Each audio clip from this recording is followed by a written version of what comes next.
os voy a enseñar la bolsa del corredor que me dieron ayer en la carrera que hice en Mairena del Alcor. Primero esta camiseta. La bolsa es un zapatillero, que la verdad es que la idea a quien se le haya ocurrido, perfecto. Dentro viene una pelotita que es cacao.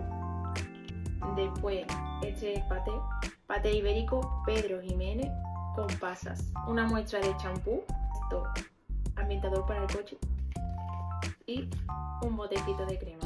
Como lo veis, la verdad es que para 5 € que costó la carrera está súper bien. Recorrido muy duro pero muy bonito. Y me encantó que la salida y la llegada fuera en una pista de atletismo.